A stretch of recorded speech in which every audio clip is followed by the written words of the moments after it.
नरेंद्र दामोदर दास मोदी ठीक 3 साल पहले प्रचंड बहुमत के साथ प्रधानमंत्री नरेंद्र मोदी ने देश की सत्ता संभाली थी। लेकिन सवाल है कि क्या 3 सालों में जनता की उम्मीदों पर खरी उतरी है मोदी सरकार?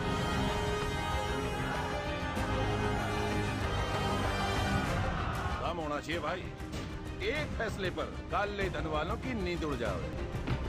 इधर आप एक फैसला लें और उधर सरहद पार आतंकवादियों को मुक्की खानी पड़ेगी। निर्णायक सरकार, एक फैसले करने वाली सरकार, पॉलिसी पैरालिसिस से ग्रस्त सरकार की जगह हमने 3 साल के अंदर एक निर्णायक सरकार देने का काम किया।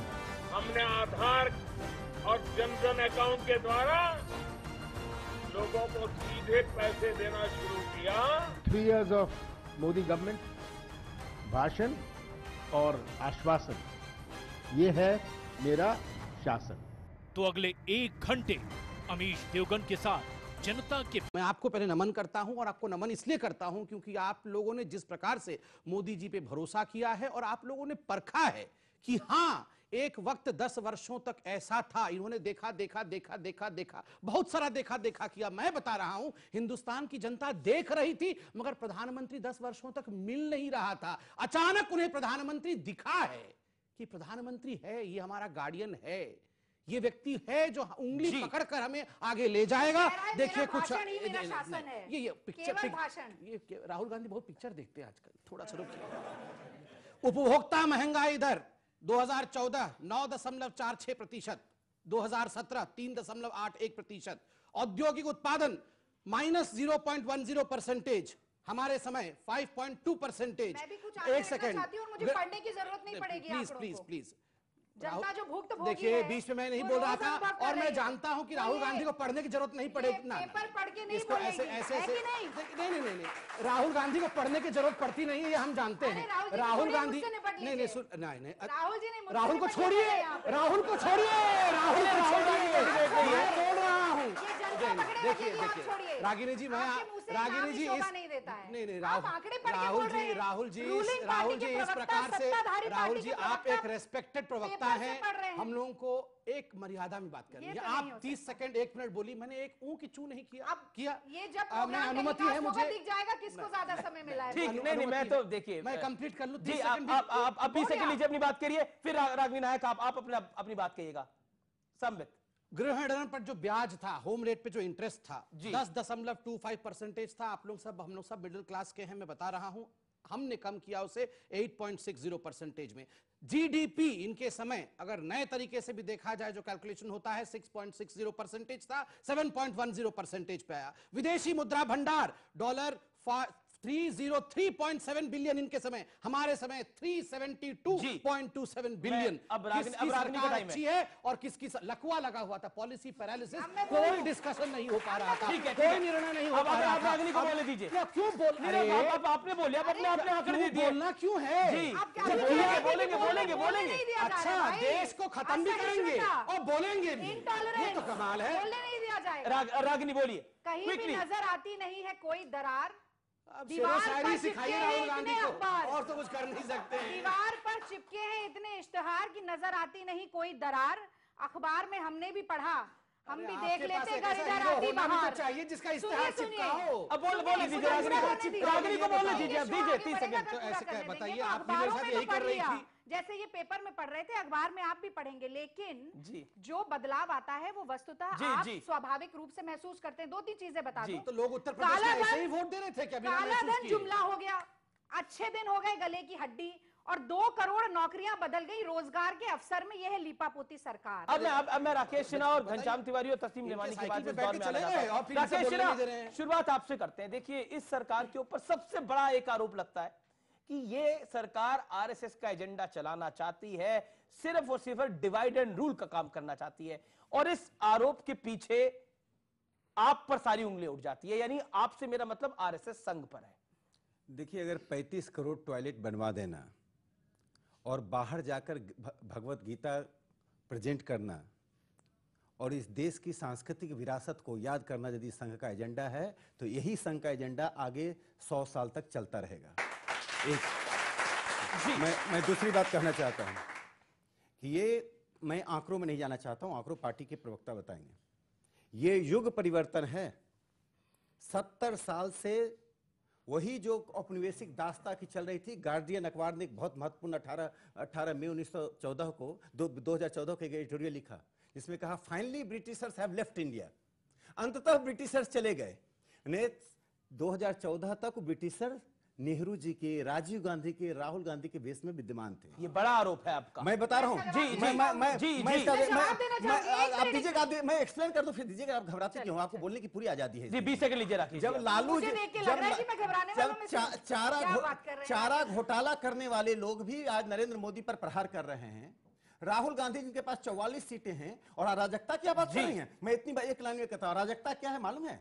दिग्विजय सिंह IAS के साथ हो जाते हैं, मणिशंकर अय्यर हुर्रियत के साथ हो जाते हैं, पी चिदम्बरम पर घोटाला कर रहा है। अराजकता कांग्रेस में है, अराजकता देश में नहीं है। ठीक है, ओके। रागिनी देखिए, आप पे आरोप लगा, लेकिन एक सवाल में आपने बड़े सारे आरोप लगाए, लेकिन क्या आपको लगता नहीं है अगर आप एक कंस्ट्रक्टिव ऑपोजिशन की भूमिका निभाएं तो इस सरकार ने कुछ बड़े अहम फैसले लिए हैं, जैसे नोटबंदी, जैसे सर्जिकल स्ट्राइक, जैसे 1 nation 1 tax, GST। Quickly Ragini. जब GST का प्रावधान लेकर यूपीए सरकार आई तो GST थी विनाश की निशानी, आज वही GST हो गई है तरक्की की निशानी। सर्जिकल स्ट्राइक, मैं आपको बहुत मोदी जी, क्योंकि राहुल गांधी ने इसको खून की दलाली कह दिया था। सर्जिकल स्ट्राइक, सेना का सम्मान हम करते हैं, हमने कहा बहुत अच्छा कदम है, पाकिस्तान के हौसले को परस्त किया, लेकिन मैं उसमें भी ये कहना चाहती हूं कि उसके बाद 6 और भारत के सैनिकों के शरीर को क्षत विक्षत किया गया। ये 10 सर काट के लाने की बात करते हैं, मैं कहती हूँ 8 काट के लाइए। आप ही के नेता संजय निरुपम सबूत मांगते मैडम, आप ही के नेता संजय निरुपम ने सबूत मांगा। इस देश में पहली बार सेना के पराक्रम पे सबूत मांगा गया तो संजय निरुपम ने मांगा, जो मुंबई कांग्रेस के अध्यक्ष थे। संजय निरुपम कांग्रेस के नहीं, और उनके चुनाव में BMC का। सुनिए मेरी बात सुनिए, मैं ये अब देखिए ये गलत बात है, मुझे पूरा करने दीजिए। मैं आप किसी के पीछे मत बोलना, जैसे अभी हम नहीं बोलेंगे आपके बीच में, तो आप भी मत बोलना। 10 सर काट के लाने वाले 5 सर लाएं, लेकिन हमारे देश के एक भी जवान का सर नहीं कलम होना चाहिए। मैं ये कहती हूँ जी, सेना के पराक्रम का श्रेय लेना बहुत आसान है। रागिनी को पब्लिक के पास भी जाना है, फ्लिप फ्लॉप मत बनाइए। देश को मैं आपको संबित आपके पास सैनिक क्यों शहीद हुए हम पूछते हैं, गलत पूछते हैं क्या? ठीक है, देखिए surgical strike, okay Sambit Patra, surgical strike को लेकर आपकी पार्टी ने पॉलिटिसाइज किया, ये आरोप है, इसीलिए कांग्रेस बिफरी, इसीलिए विपक्ष बिफरा। क्यों? मैं घनश्याम तिवारी अपनी बात करें, फिर घनश्याम तिवारी आप क्या कहते हैं इस पे? देखिए, यहाँ पे बहुत सारे युवा लोग बैठे हैं, कुछ वरिष्ठ लोग भी बैठे हैं। मैं उनसे पूछना चाहता हूँ, आपने कभी देखा है, सुना है कि कोई प्रधानमंत्री लगातार झूठ बोलता हो? पहली बार मैंने अपने जीवन में देखा कि एक प्रधानमंत्री लगातार झूठ बोलता है, और ये बात साबित हो गई। दूसरी बात मुझे अपनी बात कहने दीजिए। आप पब्लिक के पास जाने को नहीं बोला, मैं चाहता हूं, मैं पब्लिक के पास जाता हूं। आप क्या कहना चाह रहे हैं? क्या बात करते हैं आप? क्या 2 करोड़ नौकरियां छूट गई थी? क्या किसानों को मूल्य आप मुझे बोलना बिहार को विशेष राज्य का दर्जा देना वो झूठ था। बिहार की बोली लगाई गई वो झूठ था। किसानों को न्यूनतम मूल्य दिया जाएगा वो झूठ था। जो कहा गया कि देश की सीमाएं सुरक्षित थी वो झूठ था। पिछले साल इस देश में 6 साल आज हमारे देश में डिफेंस मिनिस्टर नहीं है, और ये लोग क्या बात करते हैं? आज हमारे देश में सीआरपीएफ के इस साल सीआरपीएफ के सबसे ज्यादा जवान मरे हैं। इन्होंने झूठ बोला कि नोटबंदी से नक्सल मूवमेंट खत्म हो जाएगा। इन्होंने झूठ बोला कि नोटबंदी से आत्मवाद खत्म हो जाएगा। पहली बार इस देश ने एक झूठ बोलने वाला प्रधानमंत्री देखा है। क्या 2 करोड़ 15 लाख आपके अकाउंट में आए? नहीं, देखिए क्या 15 लाख आपके अकाउंट में आए? क्या किसानों को न्यूनतम लागत मूल्य मिला? घनश्याम तिवारी मुलायम सिंह अखिलेश क्यों गए थे उत्तर प्रदेश में? क्या आपके अकाउंट में 15 लाख आए? राकेश जी चल गई। क्या किसानों को न्यूनतम मूल्य मिला? आप फैक्ट में बात बोलिए। कान में ये कह रहे थे झूठ मत बोलिए। बोला कीजिए। दोनों को नहीं कहते मेरा, मेरे दोनों को निवेदन है, देखिए देखिए एक चीज, मैं शेष नारायण सिंह नहीं संबित पात्रा, मैं किसी नेता के वास्ते इस टाइम पे नहीं आना चाहता, लेकिन मैं पार्टी का प्रवक्ता बैठा हूं, मैंने बीच में नहीं बोला, इन्होंने प्रधानमंत्री के लिए कुछ अपशब्द कहे और मैं बहुत इज्जत घनश्याम जी, रागिनी जी, देखिए मेरी बहन और भाई हैं आप लोग, मैंने बीच में नहीं बोला और मैं कभी मर्यादा नहीं तोड़ूंगा, आपसे 20 सेकंड की गुजारिश कर रहा हूं। आपने कहा प्रधानमंत्री झूठे हैं, प्रधानमंत्री ने झूठ कहा। देखिए हम राजनेता हैं, छोड़ दीजिए हमारी बात, मैं इनसे भी नहीं पूछ रहा हूं क्योंकि आपको ये भी बायस नजर आएंगे। आप ही के राज्य में, हमारे राज्य उत्तर प्रदेश में चुनाव हुआ, जनता अगर सर मैं 20 सेकंड सर सुन लीजिए, मुझे 20 सेकंड हाथ जोड़ के, ये क्या 20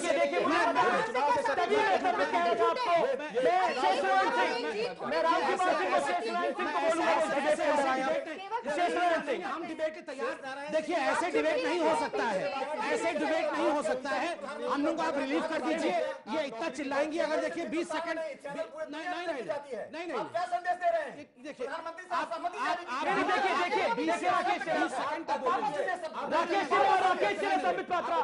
घनश्याम तिवारी आप 20 सेकंड, आप प्रवक्ता को आपको 20 सेकंड मिलेंगे, संबित आपको 20 सेकंड देंगे। देखिए नहीं, देखिए मर्यादा में रहने से कोई फायदा नहीं है, तो रहने का ही फायदा नहीं, फिर डिबेट ऐसे ही करवाइए।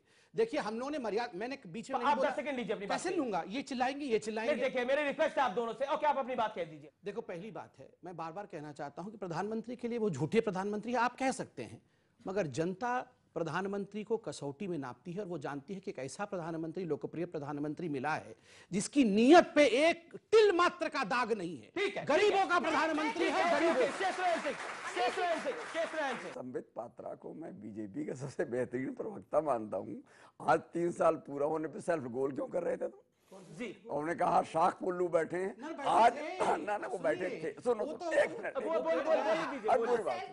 मिनट रागिनी प्लीज, वो आप टेक्निकल टीचर की बात कर रहा हूँ, राकेश से पूछिए, मेरा ख्याल है आपको थे करना ज्यादा लाजिम था। हाँ, दूसरी बात, अभी आपकी भाषण को सुन के मुझे लगा कि अच्छे दिन भी आ गए हैं, महंगाई भी खत्म हो गई है आज के बाद। हालांकि अभी तक ऐसा कुछ ग्राउंड पे दिख नहीं रहा, महंगाई भी बढ़ी है और अच्छे दिन भी जो है वो पब्लिक से पूछिए।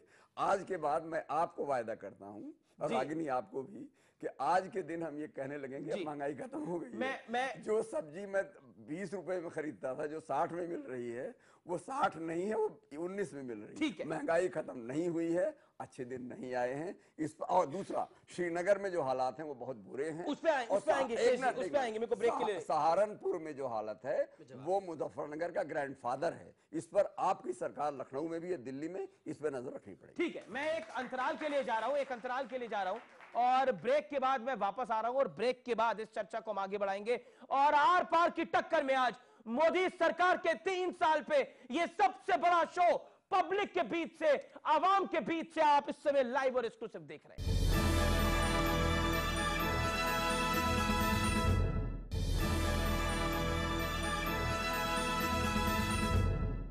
Welcome back. आप इस समय देख रहे हैं आर पार की टक्कर, और आर पार की टक्कर में आज हम सीधे सवाल पूछ रहे हैं जनता के बीच से, तमाम नेताओं से, कि मोदी सरकार के 3 साल पर क्या कहना है उनका। क्योंकि कांग्रेस कह रही है ये 3 साल भाषण की सरकार थी। अमित शाह ने प्रेस कॉन्फ्रेंस करके बोला ये 3 साल बेमिसाल सरकार है, जिसमें नरेंद्र मोदी ने कहीं ना कहीं देश में लोगों के सोचने के तरीके को बदल दिया है। सर्जिकल स्ट्राइक से लेकर नोटबंदी की भी बात करी। मैं सीधा रुख करता हूं, मेरे साथ रामकृपाल सिंह है। रामकृपाल सिंह साहब, ब्रेक से पहले बड़ी सारी डिबेट हो रही थी, हमारे साथ तमाम मेहमान हैं, लेकिन अब पिछले 3 साल या ये 3 साल आपको कैसे दिखते हैं नरेंद्र मोदी की सरकार के? क्योंकि इसमें कश्मीर से लेकर सर्जिकल स्ट्राइक, नोटबंदी से लेकर 3 तलाक की बात हुई। मैं अभी उत्तर प्रदेश के चुनाव में मुजफ्फरनगर गया हुआ था। मुजफ्फरनगर में हुकुम सिंह भी बैठे थे मंच पर, सारे लोग थे वहां, सारे किसान थे, बड़े अच्छे आप जानते हैं वेस्टर्न यूपी के किसान। पूछा गया कि सॉयल हेल्थ कार्ड मिला है किसी को? Nobody knows. अब अगर जो ये बात पहुंचाई जा रही होगी पीएम तक कि बिल्कुल ये योजना लागू हो रही है, मैं कह रहा हूँ सबसे बड़ी योजना जरूरत यह है कि समीक्षा करने की बात है। और मेरा मानना यह है कि बहस मुद्दों पर होनी चाहिए, व्यक्ति विशेष में नहीं। तस्लीम रेमानी मैं आपको लेके आना चाहता हूँ। तस्लीम रेमानी, इंपॉर्टेंट पॉइंट है ये, क्योंकि अमित शाह ने एक प्रेस कॉन्फ्रेंस करी और उस प्रेस कॉन्फ्रेंस में बोला ये 3 साल बेमिसाल है, और नरेंद्र मोदी और उनकी सरकार ने लोगों के सोचने के तरीके को बदला है। आप इससे एग्री करते हैं? कल हमारे देश के राष्ट्रपति जी ने एक भाषण में ये बात कही है कि सरकार के ऊपर प्रश्न करना गुनाह नहीं है और सरकार पर प्रश्न किए जाने चाहिए, और जो लोग सरकार पे प्रश्न करते हैं उनको अगर एंटी नेशनल कहा जाए तो मैं ये नया एक माहौल है जो इस देश में मालूम पैदा हुआ है। पहले ऐसा नहीं होता था। अपोजिशन मुखर थी, खूब बोला करती थी, ये तमाम लोग अपोजिशन में थे, पार्लियामेंट नहीं चला करती उस जमाने, खूब बोलते थे।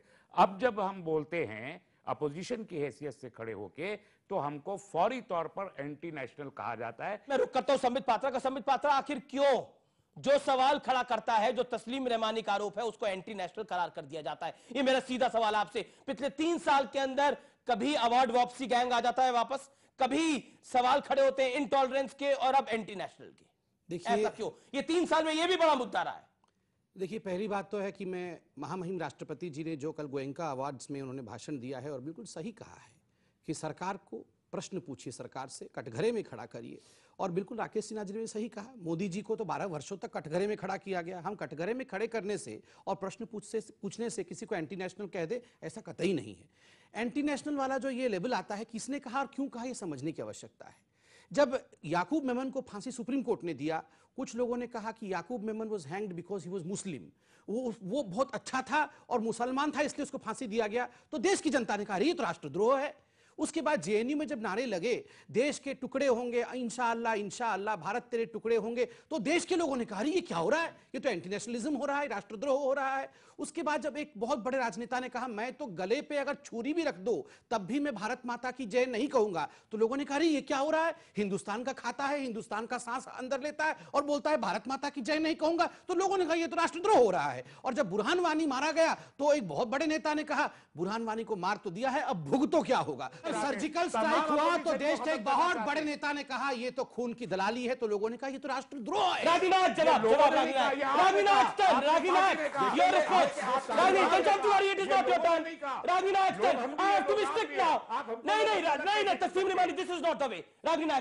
जब बिहार का चुनाव होता है तो अमित शाह रैली में जाकर कहते हैं अरे अगर वोट कहीं और चला गया तो पाकिस्तान में बम फूटेंगे। जब कहीं कोई बैठकर आलोचना करता है तो उससे कहा जाता है अगर संघ के खिलाफ बोलोगे, अगर भाजपा के खिलाफ बोलोगे तो पाकिस्तान चले जाओ। ये बुरहान वानी की बात करते हैं, इन्हीं की सरकार जो पीडीपी के साथ बनी है वो कहती है गलती से मर गया बुरहान वानी, ये कहते हैं हमने ठोक के मारा। अफजल गुरु की बात आती है तो वो पीडीपी कहती है शहीद था, ये कहते हैं कि नहीं नहीं वो तो आतंकवादी था। पहले तो सबसे महत्वपूर्ण बात यह है कि जनता की भावनाओं का दोहन हो रहा है।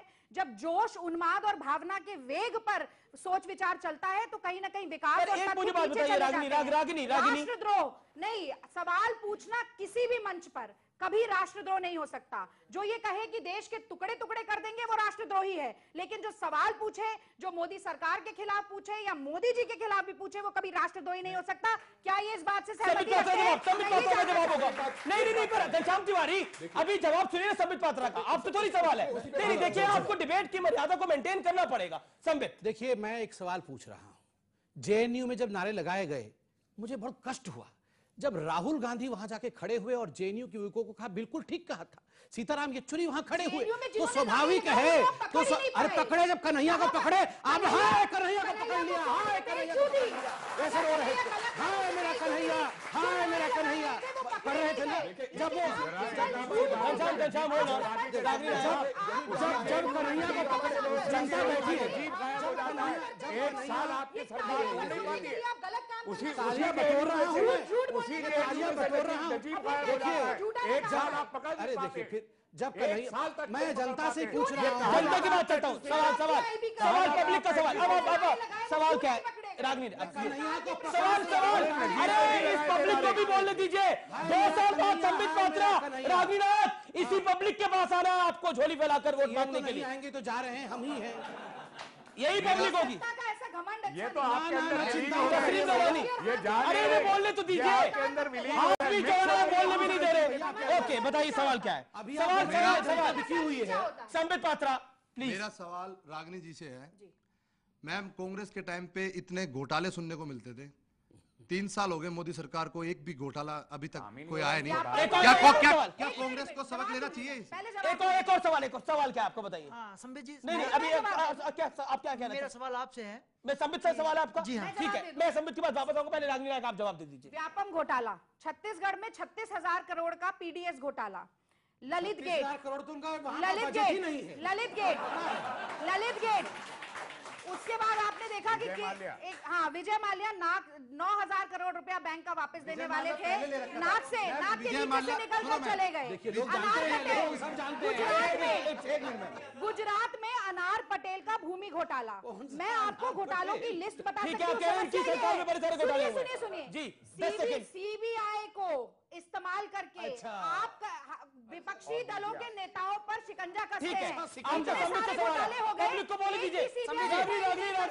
क्यों नहीं करवाई? ठीक है, ओके, आपने अपनी बात के लिए रागनी। हमारा सवाल आपसे है। जी सर। 2014 लोकसभा इलेक्शन के टाइम आपकी पार्टी के सबसे बड़े मुद्दे थे काला धन, सबके खातों में 15 लाख आएंगे, और दूसरा सबसे बड़ा मुद्दा आपकी पार्टी का और संघ का कश्मीर समस्या का हल सिर्फ और सिर्फ धारा 370 को था। सवाल फंसा दिया आपने इनको, फंसा दिया आपने जवाब संबित पात्रा है दोनों लोगों से। जी रंजीत सिन्हा जी, राकेश सिन्हा से और संबित पात्रा से। आप तय कर लीजिए कौन जवाब देगा इसका। मैं भी देता हूं, आप संघवाला साहब। जी।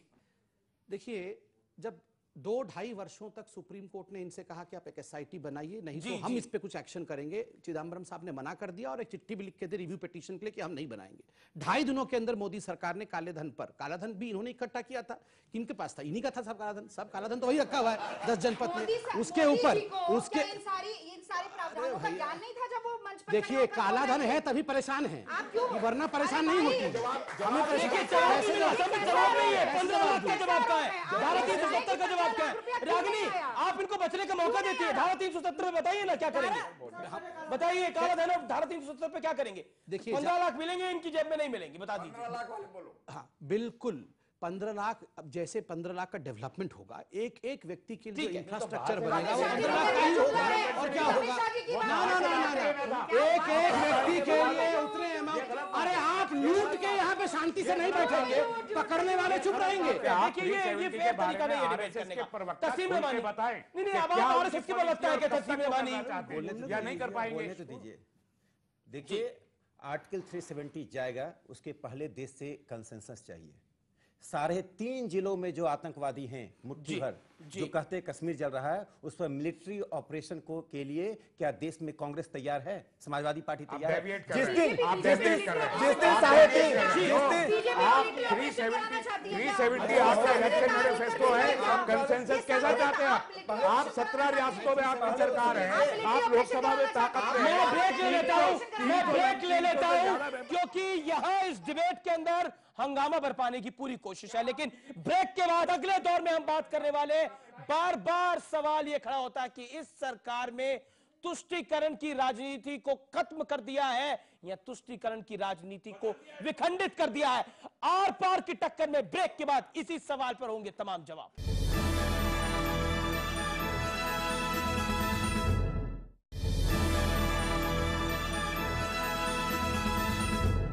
वेलकम बैक, आप देख रहे हैं आर पार की टक्कर, इस समय लाइव और एक्सक्लूसिव।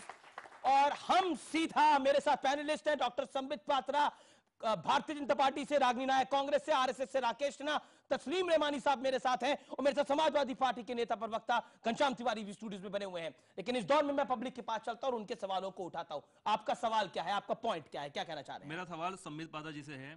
सर, सबका साथ सबका विकास का नाम देकर आप सत्ता में आए थे, लेकिन 3 साल में सरकार ने सिर्फ हिंदू और मुस्लिम में ही बांटा है। जैसे राम मंदिर का मुद्दा ले लीजिए, 3 तलाक ले लीजिए, तो और इधर सांप्रदायिक हिंसाएं भी हो रही हैं सहारनपुर और इन सब जगहों पे। तो इस पे क्या, ये कहने का मतलब मेरा ये है कि क्या 3 साल में हिंदू मुस्लिम पर ही राजनीति होगी या उसके आगे भी बढ़ेंगे? जी, इस पर जवाब दे दीजिए। देखिए, पहली बात है कि कुछ मैं इंफॉर्मेशन ठीक कर दूं। जैसे आपने कहा हिंदू मुस्लिम को बंटवारा करने के लिए हमने तलाक का मुद्दा भी रखा, हमने नहीं रखा। तलाक के मुद्दे में 5 मुस्लिम बहनें, जिनमें एक सायरा बानो भी थी, वो रेस्पोंडेंट है, वो लोग सुप्रीम कोर्ट गई। सुप्रीम कोर्ट ने इस पे अपना मत रखा और सुप्रीम कोर्ट ने केंद्र सरकार से, मोदी सरकार से अपना मत मांगा। और मोदी सरकार ने क्या कहा? मोदी सरकार ने कहा कि जो संविधान सम्मत है, जेंडर जस्टिस, पुरुष और महिला बराबर है और हम चाहते हैं कि संविधान आगे रहे और महिलाओं को अपनी राइट मिले। और हम कानून लाएंगे। आपने कहा ये क्या हो रहा है? मैं चैलेंज करना चाहता हूं। अभी कांग्रेस के राष्ट्रीय प्रवक्ता ने बहुत बड़ा झूठ बोला, मैं इसको बताता हूं। अभी आप कांग्रेस के प्रवक्ता नहीं है, मैं इनको बोल रहा हूं। अभी कांग्रेस के अभी कांग्रेस के प्रवक्ता ने कहा कि सरकार ने कोर्ट में कहा अपने हलफनामे में कि हम कानून बना देंगे।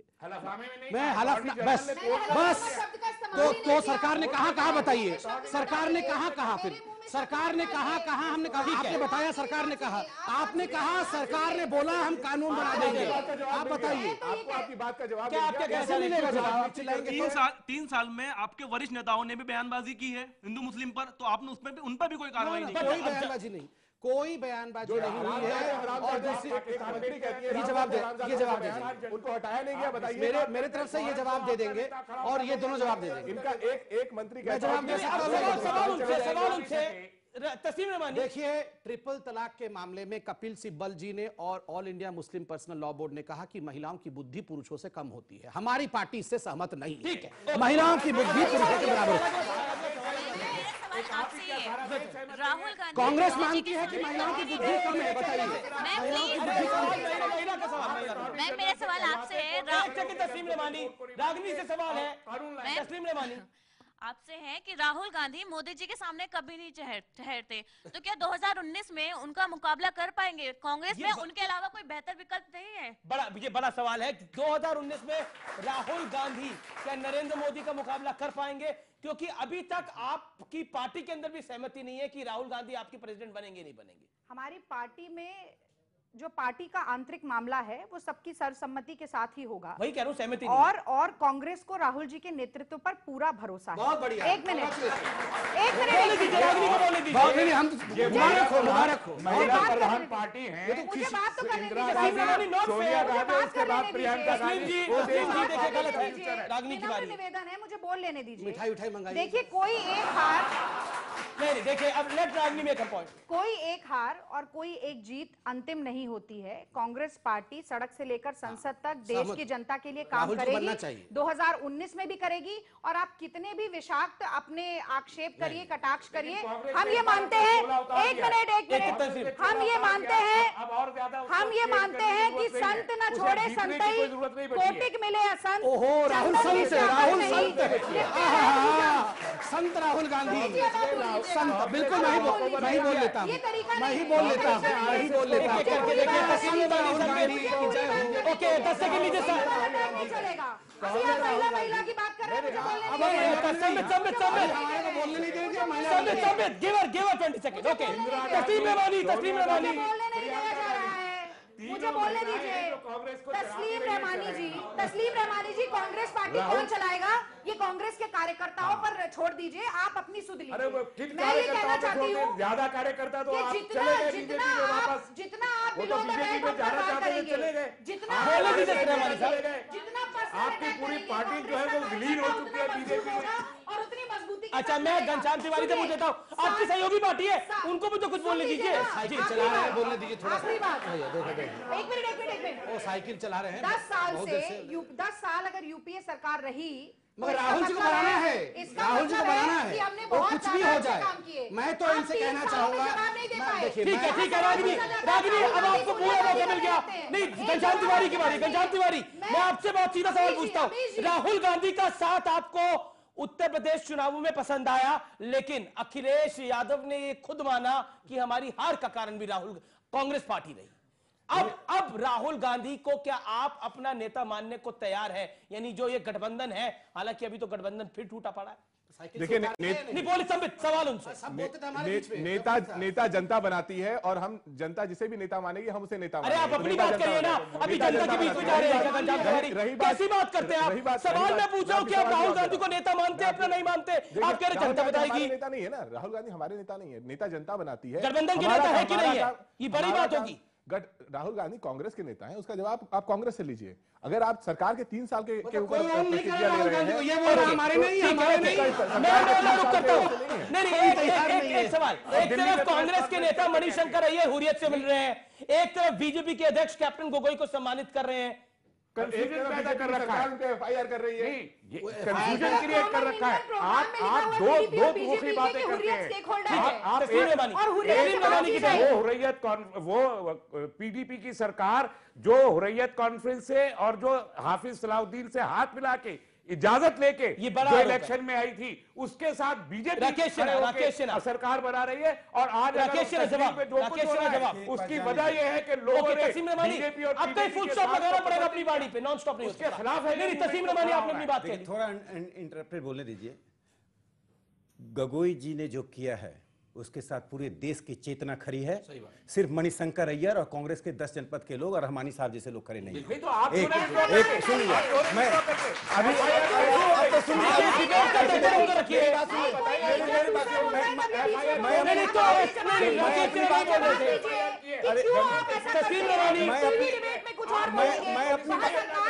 मैं अपनी बात पूरी कर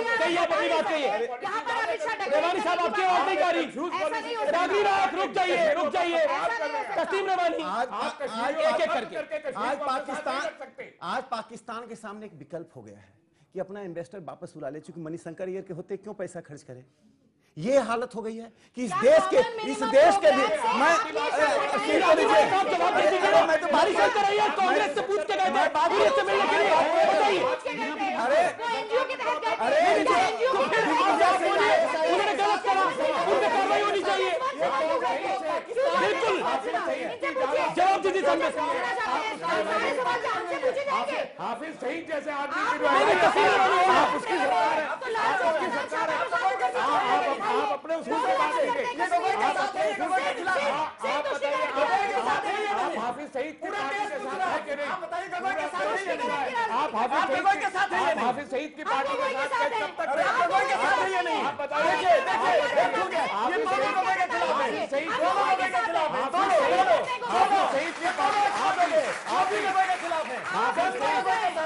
ठीक है, पब्लिक का सवाल आ रहा है, पब्लिक का सवाल आ रहा है इस आखिरी दौर में। मेरा सवाल ठीक है। अरे तस्लीम रहमानी साहब रुकिए। अरे रहमानी साहब आराम से बैठिए, रहमानी साहब। मैं हिंदुस्तान में रहता हूँ, आजाद हूँ, मुझे आजाद हूँ। अल्लाह बोले। अब आप भी हाफिज बोलने लगे, आपको भी बुलवा दिया। आप बोलिए अल्लाह। देखिए मैंने बुलवा दिया आपसे, इसलिए बोले